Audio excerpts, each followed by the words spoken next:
After last week, we got a lot of questions about engines, so I thought it'd be a good opportunity because I wanted to talk about them a little bit more to answer some of the questions that we've got. So the first question we got was, why aren't engines rebuilt in-house? Some of the teams did that last year, Walkinshaw, Tickford. The reason that they're not like that this year is supercars are trying to keep all the engines as close as they possibly can. The target is to be within 0.5, 0.7%, so it's really tight when you think about how much horsepower these engines generate. So they have to, if they run them on the dyno and the performance is not strong enough or better, they have to change things, like they might put a different thickness head gasket in it to affect the performance of the car, to either improve it if it's a smaller head gasket, or if it's thicker, then it will knock a bit of the engine performance around. So that's the reason why they only have one guy doing Fords and one guy doing GM engines. Next question was, how many engines do we have per car? 2 for each car. And those engines, one of the questions later on is what engine do you get back? The 2 engines you get were allocated to you in like a chook raffle at the start of the year, and they're the engines that you stay with. So we send it back, it's our engine, gets rebuilt, comes back, we put it in the car, and away we go. That would bring me to the next question about lifing of the engine. So it's about 4,000 or 5,000 Ks, and we send them back for a top-end rebuild, which our engines currently are experiencing. When they come back, we'll do probably one race with them, probably Tail and Bend, and then we'll go into Sandown and Bathurst with those engines, which are relatively fresh. After that, we'll decide which engines we put in the car to finish off the year, because we'll want to run this particular engine up so we can get a top-end rebuild at 5,000 Ks. Engine seals is one of the other questions that we had. So the engine seals are, if you can come up close, Rach, and have a look at this, that's what an engine seal looks like.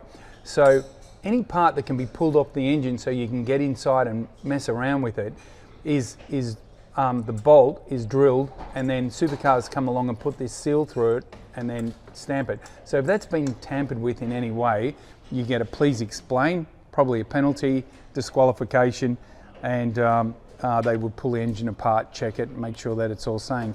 So what happens when this engine goes back? Supercars turn up to KRE, they cut the seal off, they make sure it hasn't been tampered with, and they allow Ken to pull it apart and rebuild it. It takes them about a week to rebuild an engine, so we send it back to them and we tend to get it back in a week or 10 days. Just depends how busy they are and how many engines they've got to rebuild. You have to remember that we all got our engines at the same time, so the difficult part for KRE is not a lot going on, and then all of a sudden everyone wants their engines rebuilt. So traditionally a week to 10 days is about how long it takes to get those back to us. So as I said, all engines are within 0.5%, which is really, really close. And they had a couple when they first started running them on the dyno that were ejected, and they had to go back to KRE and get fixed. An engine cost for us, this engine cost us $70,000, built, ready to go in the car. The old engine in the ZB would cost us around 120,000, so say 150 grand, 140, 150 grand, built up from new. And then every time it was rebuilt, it would cost around $40,000. That's at about 4,000 Ks. This engine, the top end build, will be about 5,000 Ks at 4,000 or 5,000 kilometers. So parts are one of the big things with this engine that makes a difference. A set of heads for this engine are about $2,500. A set of heads for a ZB Commodore cost us $5,000, and they're totally unmachined. So all the engine ports where the air and fuel come in and out of it have to be machined in it. That costs $13,000, and those sets of heads traditionally last about 15,000 Ks, so they get replaced quite often. You know, a sump for this is 2.5 grand, where the other one's totally machined. It's probably closer to 10. We run an aluminium block with this engine, and with the old cars we run a cast block. So there's a number of things that make a big difference to this.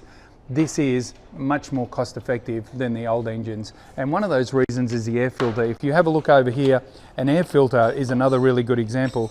This air filter is what we currently use, and you can see it's dirty. That's a clean side, so it's very thick and very effective. It stops a lot of the dirt getting into the engine.